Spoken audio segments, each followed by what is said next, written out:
আদম নবী দুনিয়াতে এসেছে, আল্লাহ বলে নাই আদমকে মানলে আমারে মানা হয়। শীষ দুনিয়াতে এসেছে, আল্লাহ বলেন নাই শীষকে মানলে আমারে মানা হয়। ইসমাইল নবী দুনিয়াতে এসেছে, আল্লাহ বলে নাই ইসমাইলকে মানলে আমারে মানা হয়। ইব্রাহিম দুনিয়াতে এসেছেন, আল্লাহ বলে নাই নবী ইব্রাহিমকে মানলে আমাকে মানা হয়। মুসা এসেছে, মুসাকে মানলে আল্লাহকে মানা হয়। আমার আল্লাহ এই কথা বলে নাই আদম থেকে শুরু করে ঈসা পর্যন্ত 1,92,24,000 নবী এবং রাসূল পৃথিবীতে ক্রমান্বয়ে ধারাবাহিকভাবে একের পর এসেছে। কোন নবীর শানে আমার আল্লাহ এই কথা বলে নাই একে মানলে আমারে মানা হয়, এরে মানো আমারে মানা হবে, কাকেও বলে নাই। আমার নবীর শানে বসেছেন, বলেছেন মাই ইউতির রাসূলা ফাকাদ আতাল্লাহ, যে বন্ধু মেনেছে সে আমি আল্লাহকে মেনেছে। সিত্তার অন্যতম কিতাব জামিউত তিরমিজি 1161 বছর পূর্বে কিতাবখানা সংকলন করা হয়েছে। বাংলাদেশের ধর্মীয় শিক্ষা দুইটা ধারায় বিভক্ত, একটা হলো কওমি আর একটা হলো আলিয়া। কওমি মাদ্রাসার সবচেয়ে বড় ক্লাসের নাম হলো দাওরায়ে হাদিস, আলিয়া মাদ্রাসার সবচেয়ে বড় ক্লাসের নাম হলো কামিল। ওলামায়ে কেরাম এখানে আছেন। এই দুই মাদ্রাসায় সর্বোচ্চ ক্লাসে জামিউত তিরমিজি পড়ানো হয়। 146টা ভাব আছে, 3816টি হাদিসে কারিমা তিরমিজি শরীফের ভিতরে আছে। এই কিতাবের মুসান্নিফ আবু ঈসা আত-তিরমিজি, তিনি একদিকে ইমাম বুখারীর ছাত্র ছিলেন, আরেকদিকে ইমাম বুখারীর উস্তাদ ছিলেন। আরো আস্তে কোন আপনার দেশে কি মাহফিলে সুবহানাল্লাহ কয় না নি? একটু আওয়াজ দেন, আমি ছোট মানুষ, একটু আওয়াজ দিলে আমার কথা বলা সহজ করে দিবেন আল্লাহ। ঠিক আছে না ইনশাআল্লাহ? ইমাম তিরমিজি একদিকে ইমাম বুখারীর ছাত্র, আরেকদিকে ইমাম বুখারীর উস্তাদ। কথাটা উল্টো হইল না? এক ব্যক্তি কিভাবে একজনের ছাত্র হয় আবার একজনের শিক্ষক হয়? ইমাম ইসমাইল বুখারী এ দ্বন্দ্ব নিরসন করেছেন এভাবে, ইমাম তিরমিজি আমার শিষ্যত্ব গ্রহণ করেছেন, আমার থেকে ইলম নিয়েছেন, এই জন্য সে আমার ছাত্র। কিন্তু ইলম নেওয়ার সময় আমি যখন তার সাথে কথাবার্তা বলেছি, আমি ইমাম বুখারী অনেক কিছু তার কাছ থেকে শিখতে পেরেছি। বাবাজিরা আমার, বন্ধুরা আমার, ইমাম তিরমিজি শরীফ সংকলন করার পরে একটি কমেন্টস করেছেন, মান কানা ফি বাইতি কিতাবিত তিরমিজি কাআন্নান নাবিয়্যা সাল্লাল্লাহু আলাইহি ওয়াসাল্লাম ফি বাইতি। আবু ঈসা আত-তিরমিজি বলে, এর দুনিয়ার মানুষ, তোমাদের ঘরে যদি জামিউত তিরমিজি কিতাবখানা থাকে তোমরা মনে করবা নূরের নবী তোমাদের ঘরে আছে। আর একটু জোরে কন্যা সুবহানাল্লাহ। যে কিতাব ঘরে থাকলে নবী ঘরে থাকা হয়, সুন্নি মুসলমান জানতে চাই ওই কিতাবটা দামি না বেদামি? দামি কিতাব থেকে আমি কিছু আলোচনা করতে চাই, আপনারা শুনবেননি, সবাই শুনবেননি। আল্লাহ কবুল করুক, জোরে কন্যা আমিন। ইমাম তিরমিজি অনেকগুলি রওয়ায়াত এনেছেন দুরুদ সালামের ব্যাপারে, সেখান থেকে আমি দুই একটা রওয়ায়াত আপনাদেরকে শোনাই। নবীজি বলেছেন, ইন্নাল্লাহা ওয়া মালাইকাতান সাইয়াহিনা ফিল আরদ বাল্লিগুনি উম্মতি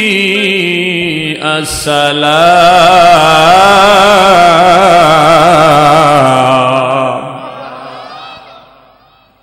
আল্লাহ তাআলা বলে, আমি একদল ফেরেশতাকে দায়িত্ব দিয়েছি, ডিউটি দিয়েছি, এ ফেরেশতাগুলি 24 ঘন্টা পৃথিবীতে বিচরণ করতে থাকে, ঘোরাঘুরি করতে থাকে, হাঁটা চলা করতে থাকে।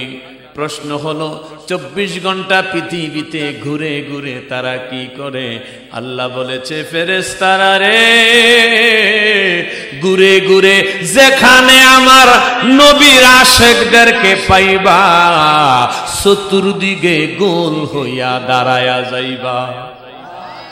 আরেকটু জোরে, চতুর্দিকে নূরের ফেরেশতা গোল হইয়া দাঁড়ায়া গেলে ওই জায়গার উপরে আমার আল্লাহ আসমান থেকে রহমতের বৃষ্টি দিতে থাকে।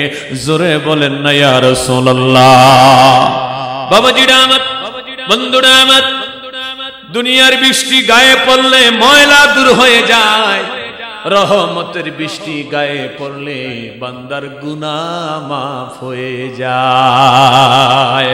আরে রহমতে আলম নবী নূরে মুজাসসাম, রহমতে আলম নবী নূরে মুজাসসাম, সাহাবীরা আতর বানায় নূর নবীজির গাম বলো না, সাহাবীরা আতর বানায় ওই নবীজির গাম। রহমতে আলম নবী নূরে মুজাসসাম, রহমতে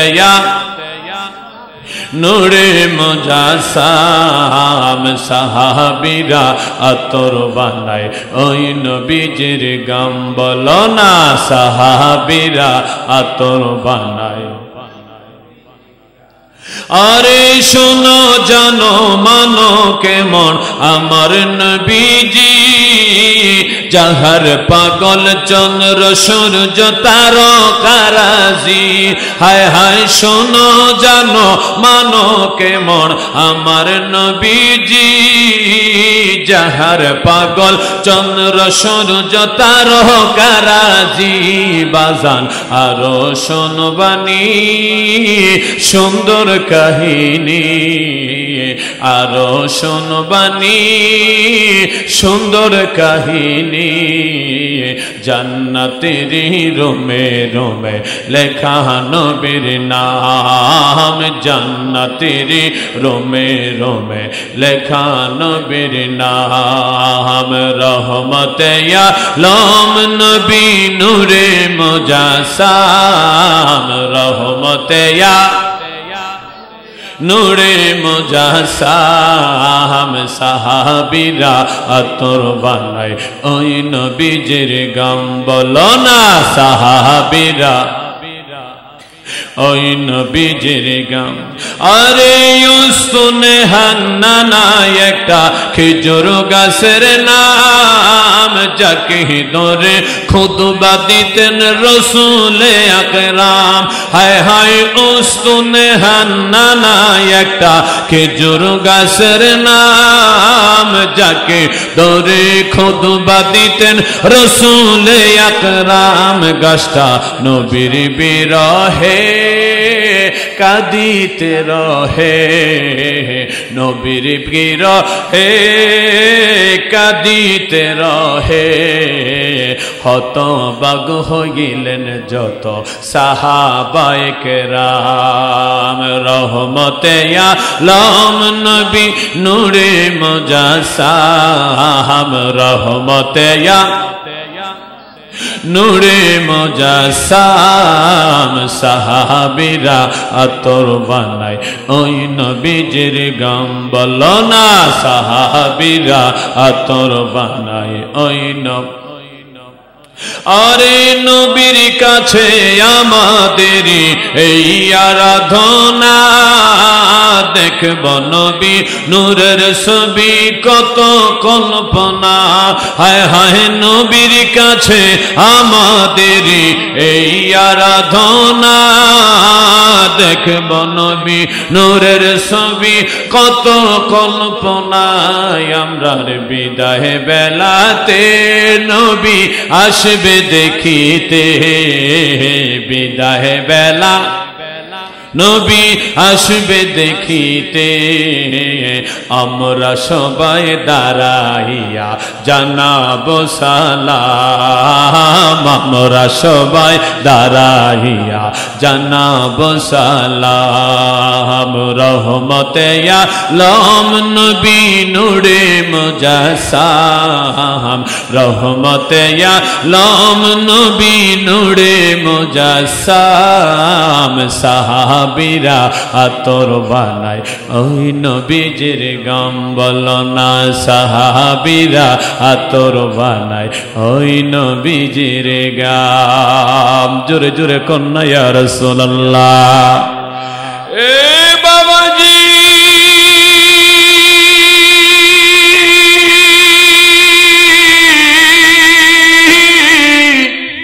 আমার নবী রহমাতাল লিল আলামিনের উপরে যখনই উম্মত দরুদ এবং সালামের নজরানা পেশ করে তিরমিজি বর্ণনা করেন সঙ্গে সঙ্গে নূরের ফেরেশতারা তার নাম লিখে তার বাবার নাম লিখে যে জমিনে মাহফিল এ জমিনের নাম লিখে এক মাইক্রো সেকেন্ডে আমার নবীর কদম সোনার মদিনায় চলে যায় জোরে কন্না আল্লাহু আকবার দরুদ ও সালামের নজরানা সোনার মদিনায় নিয়ে আমার নবীর কদমে যখন পেশ করল নবীজি দেখেন অমুকের পুত্র অমুক অমুক এলাকায় নবীর উপরে দরুদ ও সালামের নজরানা পেশ করা হচ্ছে সঙ্গে সঙ্গে উম্মতের পক্ষ থেকে দরুদ ও সালামের হাদিয়া পাইয়া আমার নবী খুশি হয়ে যায় আল্লাহ তাআলা কোরআনে জানায় এরে দুনিয়ার মানুষ মাইয়ুতির রাসূল ফাকাদ আতু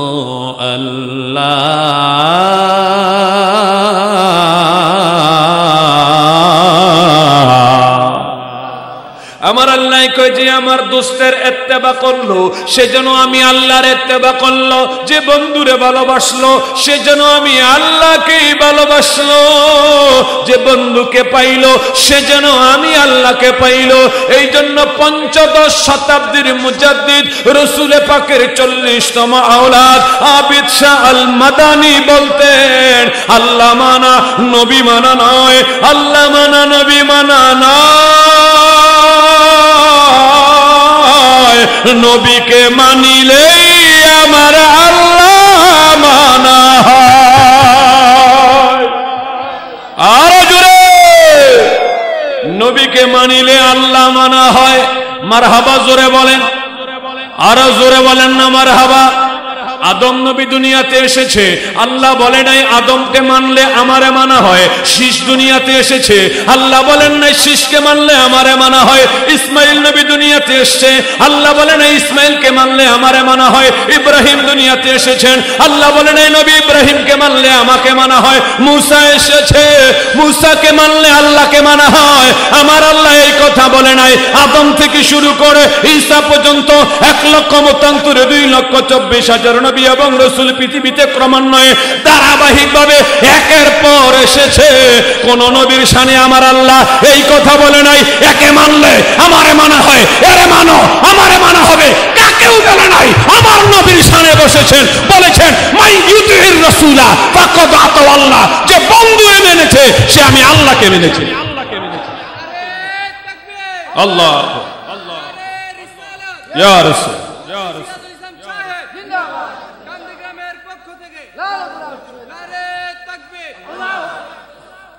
মারহাবা বলেন কষ্ট হচ্ছে খারাপ লাগতেছে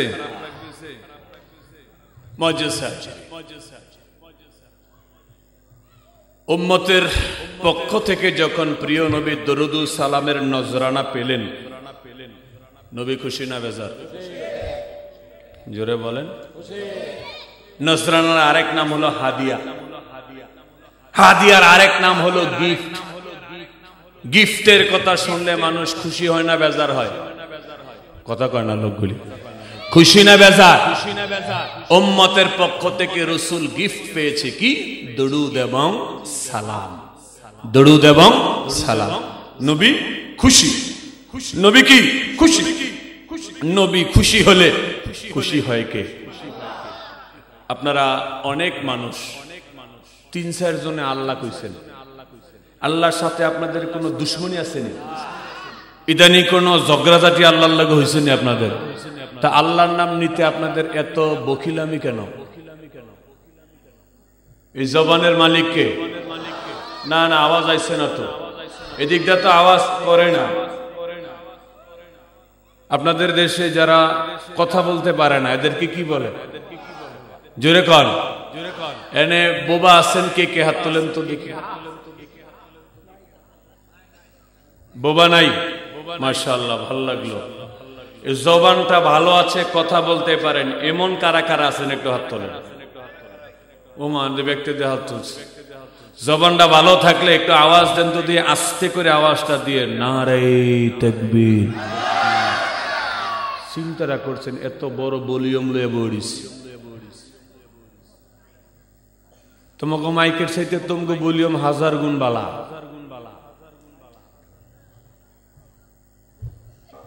সুনামের অভাব নাই, মরার সময় যদি জবানটা বন্ধ হইয়া যায়, কালেমাটা যদি না বের হয়, বক্তাগিরি শেষ, ফিসাবগিরি শেষ, ওয়াজ মাহফিল শেষ, মোটা অঙ্কের হাদিয়াও শেষ, আমার আমও যাবে, সালাও যাবে।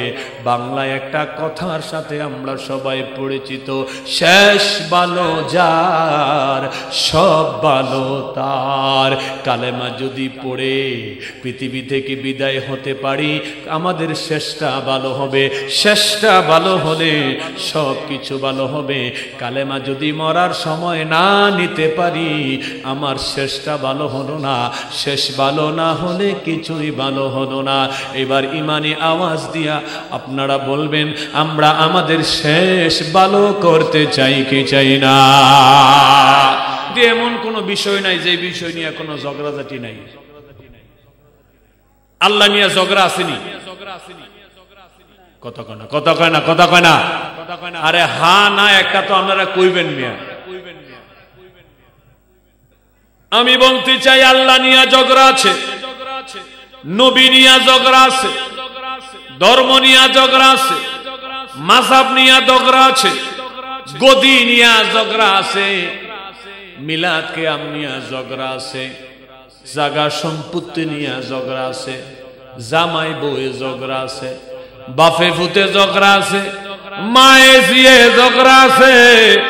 এমন কোন বিষয় নাই যেই বিষয় নিয়ে ইখতিলাফ নাই, মতনৈক্য নাই, মতবিরোধ নাই, মত পার্থক্য নাই। আমার অনেক ভাইয়েরা কইছে আল্লাহ নিয়া ঝগড়া নাই। আমি বলতে চাই ইট ইজ এ আনকারেক্ট ইনফরমেশন। আল্লাহ নিয়াও ঝগড়া আছে। বলবেন হুজুর আল্লাহ নিয়া ঝগড়া করে কোন ব্যাককলে? না না না, হেতারা ব্যাককল না, হেতারা কয় আমরা বড় আক্কলওয়ালা। আক্কলওয়ালা নিয়া তারা কয় আনসিন ইজ নাথিং। কয় যারে দেখি না তারে বিশ্বাস করি না, যারে দেখা যায় না তারে মানি না। একটু আওয়াজ দিয়া বলেন না নাউজুবিল্লাহ। তারা বলতে চায় আল্লাহরে দেখি না, আল্লাহ বলতে কিছু নাই। কই পৃথিবী নিজে নিজে ধ্বংস হইছে, আবার নিজে নিজে বলে ধ্বংস হইয়া যাইব। আমরা বলতে চাই যদিও মালিক দেখি না, আমাদের একজন মালিক আছে না নাই? একটু ইমানি আওয়াজ দিয়া বলবেন যিনি আমাদের মালিক তিনি কে? আরো জোরে জোরে জোরে জবান খুলে একই সাথে বাবাজিরা আমার, তারা বলে আনসিন ইজ নাথিং। যারা দেখি না তারে বিশ্বাস করি না। ওই নাদানগুলি যখন করোনা মহামারী বাংলাদেশে আইলো, ওই নাদানেরা এমন একটা জিনিস লাগাইছে, এই জিনিসটার নাম কি? মাশাআল্লাহ, আরেকবার কোন। তাই নাদানে মাস্ক লাগাইছে। এই নাদান রে আমি জিজ্ঞাসা করলাম, এরে নাদান তোমরা বলো আনসিন ইজ নাথিং, যারে দেখো না তারে বিশ্বাস করো না, তাইলে এইটা কেন লাগাইছো? কয় হুজুর করোনা থেকে বাঁচার জন্য লাগাইছি। আমি জানতে চাইলাম করোনা ডামোডা নাকি চিকুন? কয় হুজুর জানি না। আমি কই বাচ্চা নাকি লম্বা? কয় হুজুর দেখছি না। আমি কইলাম করোনা সাদা না কালা? কই দেখি নাই। তা আমি বললাম তোমরা না কইছো আনসিন ইজ নাথিং, যারে দেখো না তারে বিশ্বাস করো না, তাইলে না দেখা কি লিগা মাস্ক লাগাইছো? এত গো ওয়াজ শেষ, আর কোনো জবাব দিতে পারে না। এইবার আমি আপনাদের কাছে জানতে চাই, করোনাকে না দেখে যদি করোনা থেকে বাঁচার জন্য করোনাকে বিশ্বাস করে মাস্ক লাগানো যায়, আমার আল্লাহকে না দেখে বিশ্বাস করা যায় কি যায় না? যায়? আওয়াজ দেন যায়? কারা কারা না দেখে বিশ্বাস করেন ডান হাত তুলে আমার আল্লাহরে দেখান। নারে তাকবীর, নারে রিসালাত, আহলে সুন্নাত ওয়াল জামাত। যদিও আমরা আল্লাহকে দেখি না, যদিও আল্লাহকে দেখা যায় না, তারপরও আমরা বিশ্বাস করি, আমরা বিলিভ করি তামাম সৃষ্টি জগতের একজন মালিক আছে, তামাম সৃষ্টি জগতের একজন সৃষ্টিকর্তা আছে। আর একবার জোরে বলবেন তিনি কে? আসমানের মালিক এক আল্লাহ, হায় হায় আসমানের মালিক এক আল্লাহ, আর জমিনের মালিক এক আল্লাহ। পরিলা ইলাহা ইল্লাল্লাহ, সুবহান আল্লাহ ওয়ালহামদুলিল্লাহ, লা ইলাহা। ওজোরে সুবহান আল্লাহ ওয়ালহামদুলিল্লাহ, লা ইলাহা। আরে নাই কোনো মাবুদ আল্লাহ ছাড়া, নাই কোনো মাবুদ, আরে শুধু মাবুদ এক আল্লাহ। ওরে লা ইলাহা ইল্লাল্লাহ, সুবহান আল্লাহ ওয়ালহামদুলিল্লাহ, লা ইলাহা ইল্লাল্লাহ, সুবহান আল্লাহ ওয়ালহামদুলিল্লাহ, লা ইলাহা ইল্লাল্লাহ, লা ইলাহা ইল্লাল্লাহ মুহাম্মাদুর রাসূলুল্লাহ সাল্লাল্লাহু আলাইহি ওয়াসাল্লাম। আমি বলতেছিলাম আল্লাহ নিয়া ঝগড়া, নবী নিয়া ঝগড়া আরো বেশি, ওলি আল্লাহ নিয়া ঝগড়া আছে না নাই? এরে বাবাজি, মিলাদ কিয়াম নিয়া ঝগড়া, নবী নূর নিয়া ঝগড়া, হাজের নাজের নিয়া ঝগড়া, ক্ষমতা নিয়া ঝগড়া, গদি নিয়া ঝগড়া, সব বিষয় নিয়া ঝগড়া আছে, ইখতিলাফ আছে, মতনৈক্য আছে, মতবিরোধ আছে। একটা বিষয় নিয়া কোনো ঝগড়া নাই, কোনো মতবিরোধ নাই, কোনো মত পার্থক্য নাই। সব দেশের মানুষ, সব বর্ণের মানুষ, সব ধর্মের মানুষ, সব ভাষার মানুষ ওই বিষয়টা নিয়ে একমত, ওই বিষয়টা নিয়ে একমত। সেই বিষয়টার নাম হলো মরণ, সেই বিষয়টার নাম হলো মরণ। মরণ নিয়ে কোনো দ্বিমত নাই, মরণ নিয়ে কোনো দ্বিমত নাই। আল্লাহ বলতে কিছু নাই, পৃথিবী নিজে নিজে সৃষ্টি হইছে, নিজে নিজে ধ্বংস হইব, এই কথা বলার মানুষ পৃথিবীতে আছে। নবী বলতে কিছু নাই, এই কথা বলার মানুষ পৃথিবীতে আছে। ধর্ম বলতে কিছু নাই, এ কথা বলার মানুষ পৃথিবীতে আছে। কোরআন অমান্য করার মানুষও পৃথিবীতে আছে। কিন্তু মরণকে অবিশ্বাস করে এমন মানুষ পৃথিবীতে নাই, নাই, নাই। সব ধর্মের মানুষ মরণকে বিশ্বাস করে কি করে না? আর একটু জোরে বলেন, করে কি করে না? রে বাবাজি, সবাই বিশ্বাস করে একদিন আমার এই দেহ গাড়িটা থেমে যাবে। হায়াতের তেল মিলে না খুঁজলে জগৎ বরি, হায়াতের তেল পাইবা না খুঁজলে জগৎ বরি। পাংচার হইয়া গেলে চলবে না আর গাড়ি, হায় হায় পাংচার হইয়া গেলে চলবে না আর গাড়ি। আওয়াজ দেন ঠিক কিনা? এইটা রেলগাড়ি না, এটা বাস গাড়ি না, এটা সিএনজি না, এটা প্রাইভেট কার না, এটা হলো দেহ গাড়ি, এটা হলো দেহ গাড়ি। এই গাড়ি যদি একবার বন্ধ হয়ে যায়, এই গাড়ি আর জমিন দিয়া চলে না, চারজনের কান্দে উঠা চলে। জোরে কও না ঠিক কিনা? রে বাবাজি, যে কোনো সময় আমার আপনার ডাক আসতে পারে। ডাক আসলে থেকে যাওয়ার কোনো সুযোগ নাই। ডাক দেওয়ার সাথে সাথে আমি আপনি যে অবস্থায় থাকি না কেন, ওই অবস্থায় আমাদেরকে আজরাইলের ডাকে সাড়া দিতে হবে কি হবে না? হতে পারে এটাই জীবনের শেষ মাহফিল, হতে পারে এটাই জীবনের শেষ আলোচনা, জীবনের শেষ মাহফিল মনে করে একটু দুরুদ সালামের নজরানা নবীর কাছে পাঠাবেন। এরপরে আমি দেখি আমার মৌলিক আলোচনার দিকে যেতে পারি কি পারে না। তবে হ্যাঁ, যদি মধুর সুরে দুরুদ সালাম পড়তে পারি, মদিনাওয়ালা যদি মদিনা থেকে আমাদের দিকে নেক নজর দেয়, আমরা আলোচনাটা ঠিক মতন করতে পারবো। এই জন্য একটু মধুর সুরে দুরুদ শরীফ পড়েন। আল্লাহুম্মা সাল্লি আলা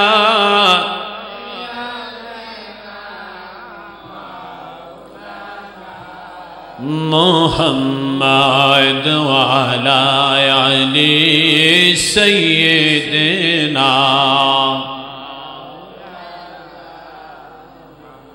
প্রাণ ভরিয়া পে মেরে সালাম, নবী গো আপনার কদমে দয়া করে দিবেন দেখা, ঘুমের ঘরে স্বপনে।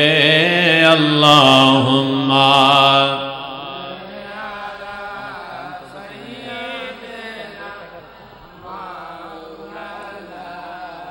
মুহাম্মদ ওয়া আলা আলি সাইয়্যিদিনা।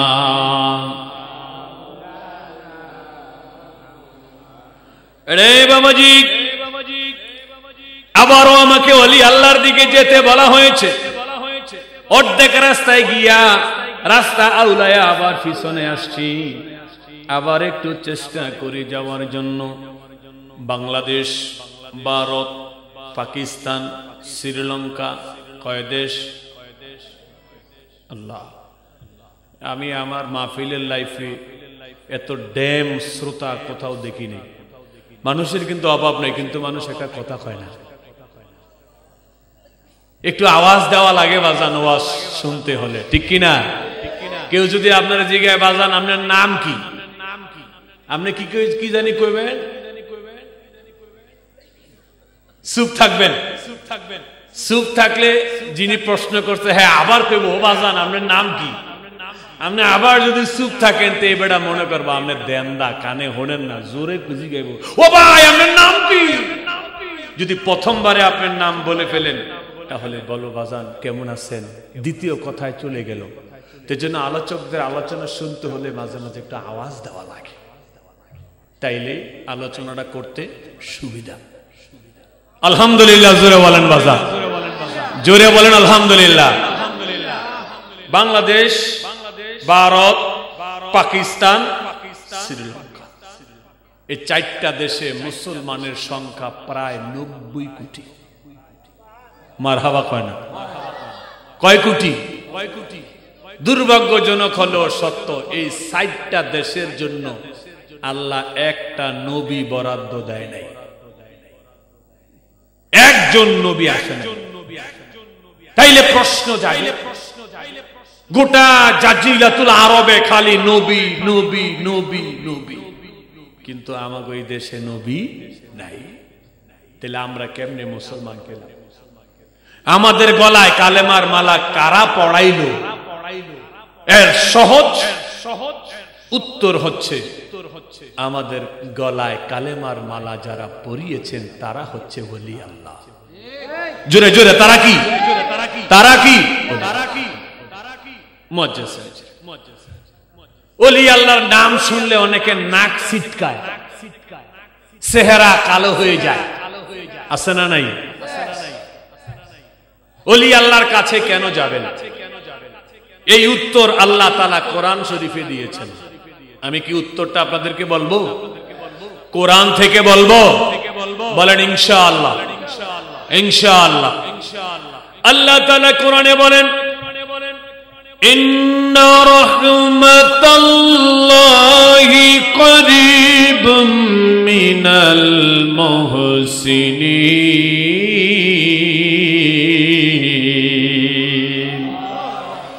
ইন্না রাহমাতাল্লাহি করিবুম মিনাল মুহসিনিন, the mercy of Allah near to ওলি আল্লাহ।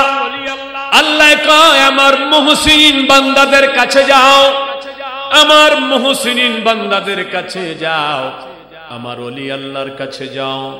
আল্লাহ মুহসিনিন বান্দাদের কাছে গেলে কি হবে, কি পাওয়া যাবে? আল্লাহ কয় মুহসিনিন বান্দাদের কাছে আমি আল্লাহ আমার রহমত রেখে দিয়েছি। আরেকটু জোরে, মুহসিনিন বান্দাদের কাছে আল্লাহ তাআলা রহমত রেখে দিয়েছেন। রহমত কি? রহমতকে আল্লাহ তাআলা কোরআন শরীফের আরেক সূরার ভিতরে রহমতের পরিচয় দিচ্ছেন, ওমা আরসালনাকা ইল্লা রাহমাতাল লিল আলামিন।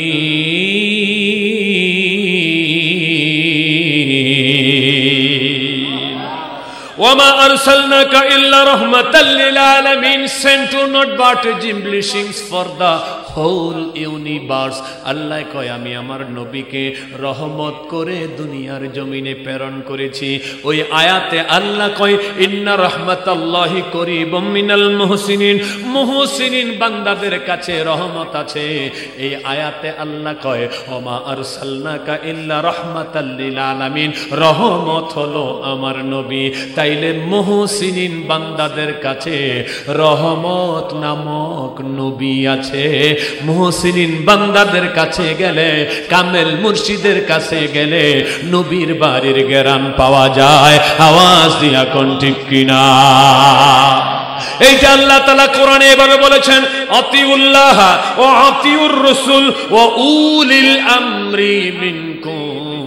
আল্লাহ কয় আল্লাহ মানো, রসুল মানো, উলুল আমর যারা ইলম এবং ফিকহের অধিকারী তারা। ইলম এবং ফিকহের অধিকারী হলো ওলি আল্লাহ। আল্লাহ তাআলা টেকনিক্যালি বলে দিলেন প্রথমে আমারে মানবা, এরপরে নবীরে মানবা, এরপরে ওলি আল্লাহরে মানবা। কোরআনে কয় তিনজনকে মানতে। বাবা একটু আওয়াজ দিয়া বলেন কোরআনে কয়জন রে মানতে কইছে? তিনজনকে মানো, আল্লাহ, নবী, ওলি। কোন মানুষের জীবনে যদি একজন কামেল ওলি মিলে যায়, ওলিয়ে নবী দেখায় আর নবীয়ে আমার আল্লাহ দেখায়। জোরে জোরে কন্যা ইয়া ওলি আল্লাহ।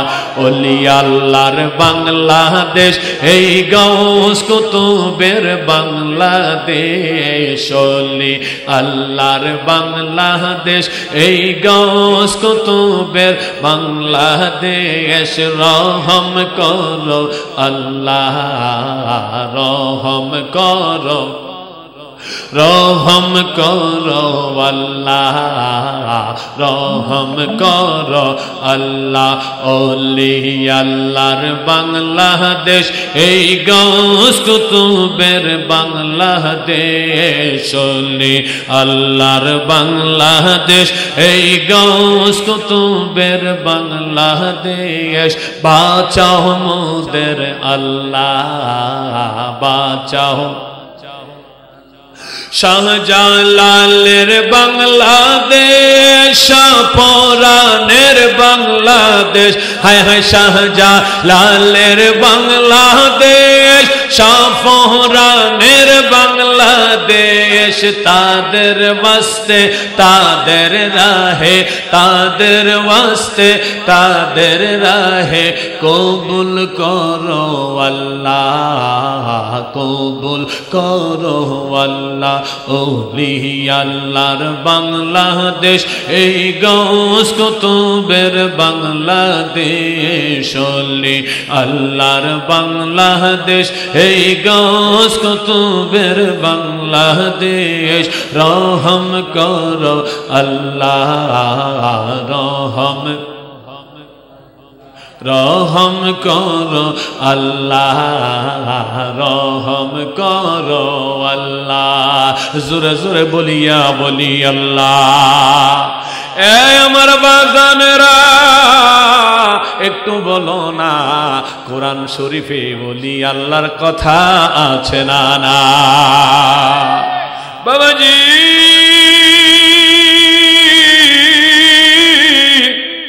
ফতুয়ায়ে শামী প্রথম খণ্ড, মিশরের সাফ 48 পৃষ্ঠা। ইন্নাহু রাআ রাব্বাহু মিআতা মাররা ফিল মানাম।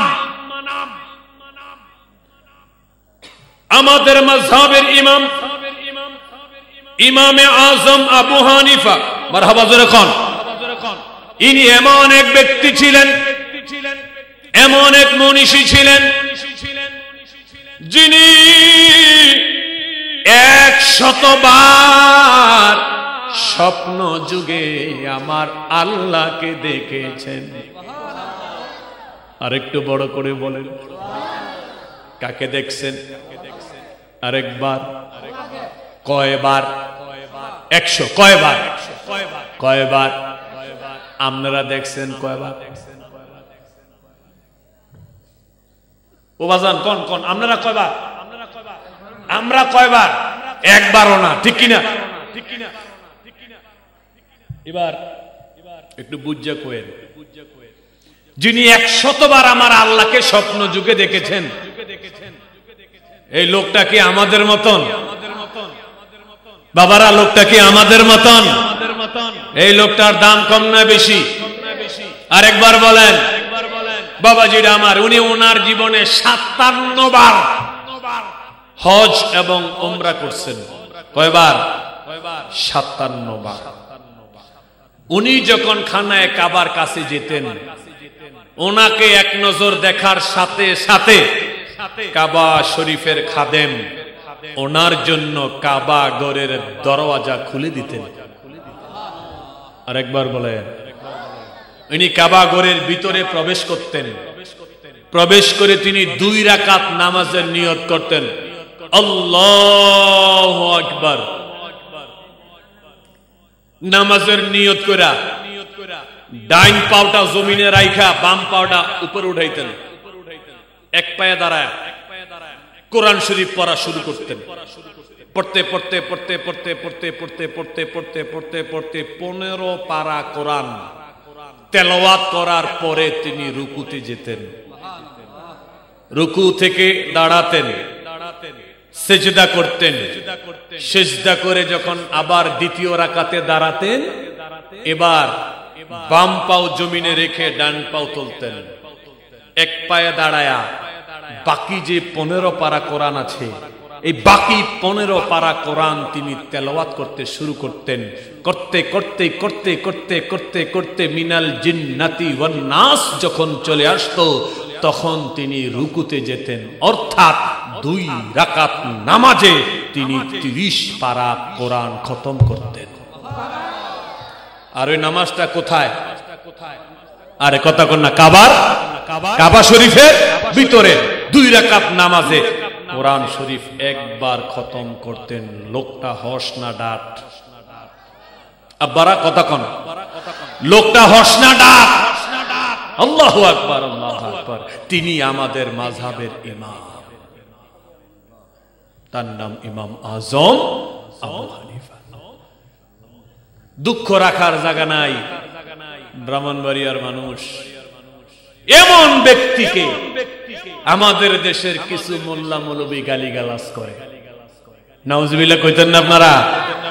যিনি আমার আল্লাহকে 100 বার স্বপ্নে দেখেছেন এমন ব্যক্তিকে গালিগালাজ করি না, হুজুর ও আমগো দেশে আছে। আস্তাগফিরুল্লাহ, আস্তাগফিরুল্লাহ। বাবাজি আমার একবার ইমামে আজম আবু হানিফা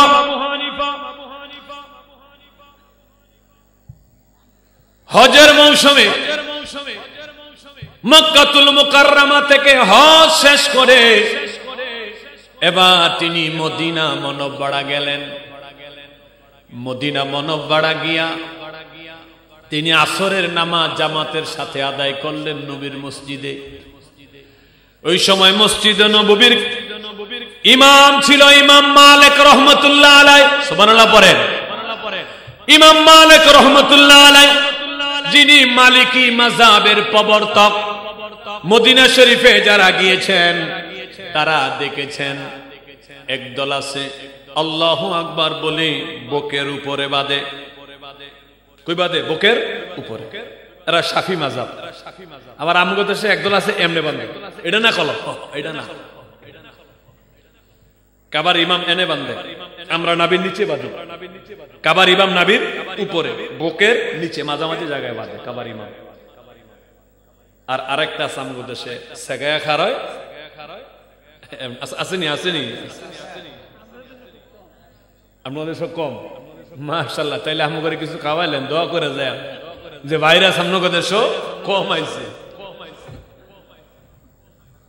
বাবাজিরা আমার, যারা মালিকি মাযহাবের লোক একদল নাবির নিচে বাঁধে, আরেকদল নাবির উপরে বাঁধে, আরেকদল বাঁধে ওই না আল্লাহু আকবার করে ছেড়ে দেয়, এমনি ছেড়ে দেয়। ইনারা হলো মালিকি মাযহাবের লোক। এ মালিক রহমাতুল্লাহ আলাইহির বাড়ি হলো মদিনায়। মারহাবা জোরে খান। ইমাম মালিক রহমাতুল্লাহ আলাইহি ওই সময় মসজিদ নববীর ইমাম ছিলেন। তো ইমাম আজম আবু হানিফা তিনি ইমাম মালিককে কখনো দেখেন নাই। তো তিনি মনে মনে চিন্তা করেন, যেহেতু মদিনায় এসেছি, মসজিদে নববীর ইমামের সঙ্গে একটু দেখা করতে চাই। ওই সময় ইমাম মালিক রহমাতুল্লাহ আলাইহি আসরের নামাজের পরে মসজিদে নববীতে হাদিস শরীফ পড়াইতেছেন। কি পড়ায়? কি পড়ায়? হাদিস শরীফ পড়াচ্ছেন। ইমাম আজম আবু হানিফা রাহমাতুল্লাহ তিনি ওনার মজলিসে চলে গেলেন। মজলিসে গিয়া আদবে বসে রইলেন। তিনি হাদিস শরীফ পড়াইতেছেন, তিনি শুনতেছেন। হাদিস শরীফ পড়ানোর পরে সবাই চলে যাইতেছে। হঠাৎ করে ইমাম মালিক রহমাতুল্লাহ ইমাম আজম আবু হানিফার দিকে তাকাইলেন। তাকাইয়া দেখতেছে ইনাকে তো আরব দেশের মানুষের মতো মনে হয় না, ওনার বাড়ি মনে অন্য দেশে হবে, অনারব হবে। ইমাম আজম আবু হানিফাকে তিনি ডাকলেন, যা আ, যা আ, একটু এদিকে আসেন। ইমাম আজম আবু হানিফা বাবাজান তার সামনে চলে গেলেন। তার সামনে চলে গেলেন, তাকে দেখে জিজ্ঞাসা করতেছে, মিন আইনা জিতা? নারায়ে তাকবীর, নারায়ে রিসালাত, আহলে সুন্নাত ওয়াল জামাত, প্রধান অতিথির আগমন, প্রধান অতিথির আগমন, মুশাররফ হোসেন হেলালি সাহেবের আগমন, পীরে তরিকত আল্লামা মাওলানা মুশাররফ হোসেন হেলালি সাহেবের আগমন। মাহফিল কমিটির পক্ষ থেকে আর একটু জোরে পড়েন আলহামদুলিল্লাহ। সম্মানিত উপস্থিতি, আমাদের সামনে হক্কানি আঞ্জুমানে হেলালিয়া দরবার শরীফের সাজ্জাদা নশীন পীরে তরিকত রহনুমায়ে শরীয়ত হযরতুল আল্লামা আলহাজ মাওলানা মুশাররফ হোসেন হেলালি সাহেব মাদ্দাজিল্লাহুল আলী বারাকাল্লাহু তাআলা ফি উমরিহি, আমরা আমিন বলি, আমিন। তো হুজুর চলে এসেছেন। ইনি ইমামে রব্বানি দরবার শরীফ থেকে খেলাফত প্রাপ্ত। ইমামে রব্বানি দরবার শরীফ হচ্ছে আওলাদে রসুলের দরবার। আলহামদুলিল্লাহ জোরে বলেন না রে বাবা। কিসের দরবার? আওলাদে রসুলের দরবার। রসুল পাকের 41তম আওলাদ রাসূল আল্লামা সৈয়দ আবিদ শাহ মুজাদ্দিদি আল মাদানী সুযোগ্য সুদক্ষ শাহজাদা আল্লামা সৈয়দ বাহাদুর শাহ মুজাদ্দিদি আল আবিদি শাহ সাহেব কিবলা আমি কুদরতির সামনে মদিনা শরীফে আসহাফে সুফফায় ওনাকে বায়াতে রাসূল করাবার ইজাজত দান করেছেন।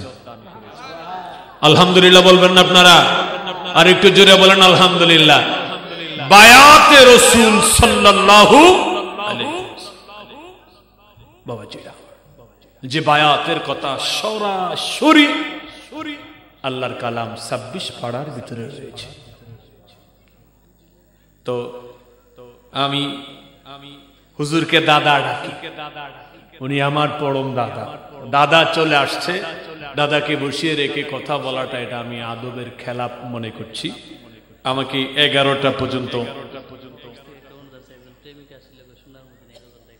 আচ্ছা আচ্ছা আচ্ছা তো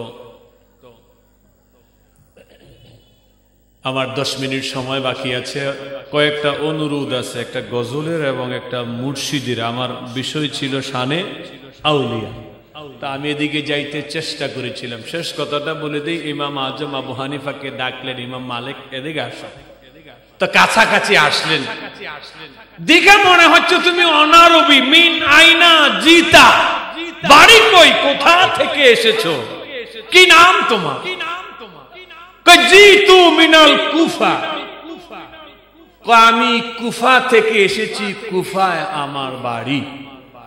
ইমাম আজম আবু হানিফা বাবার কথা শুনে ইমাম মালিক রহমতুল্লাহ আলাইহির চেহারাটা কালো হয়ে গেল। হঠাৎ করে তার কারবালার কথা মনে হয়ে গেল।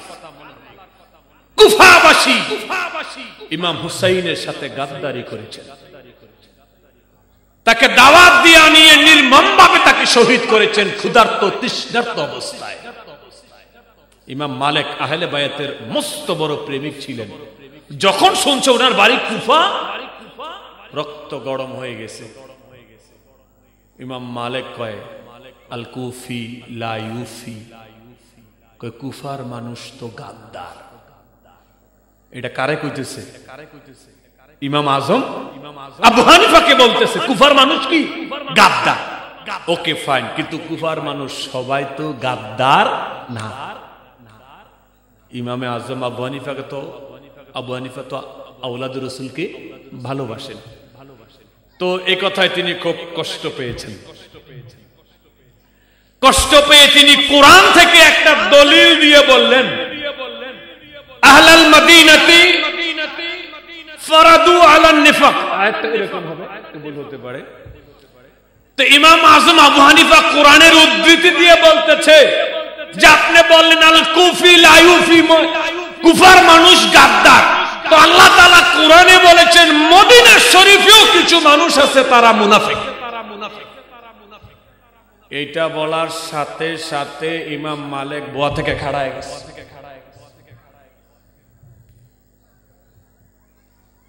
কয় মদিনার ইমামের সামনে, মসজিদে নববীর ইমামের সামনে, আল্লাহর হাবিবের পাশে আমার সাথে তর্ক করে, তাও আবার কোরআন দিয়ে। আমার জানা মতে বর্তমানে আমার সামনে তর্ক করবে এমন মানুষ নাই, তাও কোরআন দিয়া। একজন মানুষ আছে যে যিনি আমার সামনে তর্ক করার যোগ্যতা রাখেন। আমার কেন জানি মনে হচ্ছে আংটা আবু হানিফা, তুমি কি আবু হানিফা? তখন ইমাম আজম বাবা বললেন না, হ্যাঁ আমি আবু হানিফা। আল্লাহু আকবার জোরে বলেন।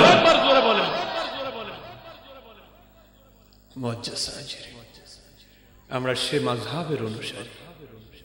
ওই দিন ইমাম মালিক বলেছিলেন, ইমাম আজম আবু হানিফা যদি কোন একটা কাঠকে বলে এটা স্বর্ণ, আল্লাহি ইনি এটাকে স্বর্ণ প্রমাণ করে ছাড়বেন। মারহাবা জোরে কর। আমি ওলি আল্লাহর দিকে মাত্র ঢুকতেছিলাম, সেই ইমাম আজম আবু হানিফার একজন মুরিদ আব্দুল্লাহ বিন মুবারক, তিনি পেশায় মুসি ছিলেন, জুতা সেলাই করতেন। ইমাম আজম আবু হানিফা যেই মসজিদে জুমার নামাজ পড়ায়, 1 লক্ষ মানুষ যে মসজিদে এক জামাতে নামাজ পড়তে পারে, ওই মসজিদের সামনেই তার জুতার দোকান, মুসি জুতা সিলায়। আনফরচুনেটলি যখন আজানের সময় হয়, আজান দিলে আস্তে করে জুতার দোকান বন্ধ করে সে বাড়িতে চলে যায়। তার পীর মুর্শিদ মসজিদে জামাতে নামাজ পড়ায়, মুসি মুরিদ তার ফিরের পিছনে নামাজ পড়ে না। ইংরেজিতে একটি কথা আছে, ব্যাড নিউজ রান ফাস্ট, দুঃসংবাদ বাতাসের আগে আগে দৌড়ায়। এই খবর ইমাম আজম বাবার কাছে অন্যান্য মুরিদেরা লাগাই দিছে, আব্দুল্লাহ বিন মোবারক তো হুজুর আমনের পিছনে নামাজ পড়ে না। মুর্শিদকে তোমরা কিচ্ছু কইও না, যা কওয়ার আমি কয়াম। আব্দুল্লাহ বিন মোবারককে ধরছে, তুমি বলে আমার পিছনে নামাজ পড়ো না।